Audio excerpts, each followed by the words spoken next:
Hey, what up? It is EOB, another episode of EOB TV. Happy Friday afternoon. Strikeforce coming up from Houston tomorrow night.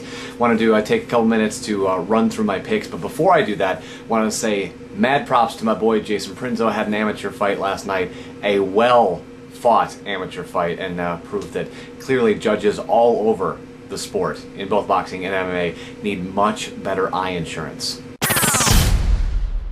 Okay, on to Strikeforce Houston. I want to say I know a lot of people are really excited about this card, and you should be. I just don't think anything's going to last very long. Headliner is King Mo going to be taking on Cavalcante, and I just do not see any way that Cavalcante wins this fight.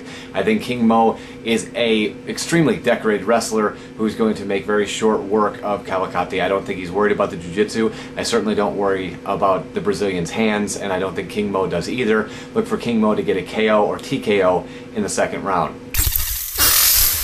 Jacare and Tim Kennedy are going for the vacant 185 title now that Jake Shields has moved on to the UFC.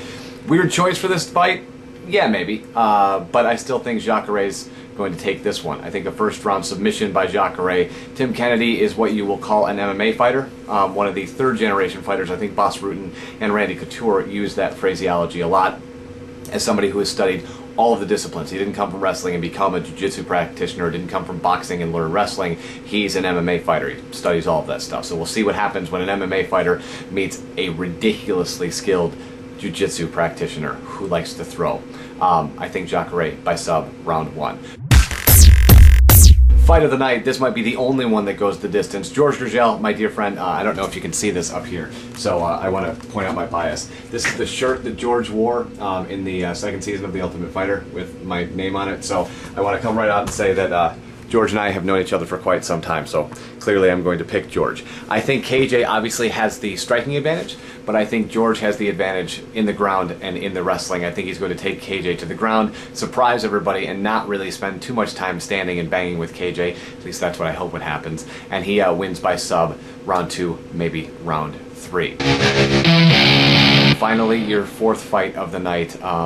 This one, bit of a tomato can bout. You've got Chad Riggs taking on Bobby Lashley. Bobby has handpicked most of his opponents, and this is no different as he makes his way to the fight that apparently everyone wants to see. I'm not one of them, but apparently wants to see the Batista-Bobby Lashley fight, which I think you could have seen at some WrestleMania at some point, but you apparently want to see it for real and find out what's going to happen. You'll probably have your chance. Look for Lashley to take him down and do some ground and pound, finish it in round one, and walk away with a very, very easy victory on Saturday night. Going to be on Showtime. Rumor is that this is a free Showtime weekend, although I can't confirm and or deny that. If it is, you have no reason to miss it. If you do miss it, check out Way of the Warrior show to get all the updates. I will talk to you next week when we talk about UFC 118, and have a wonderful, wonderful weekend. And again, mad props to Jason Prinzo. Holla!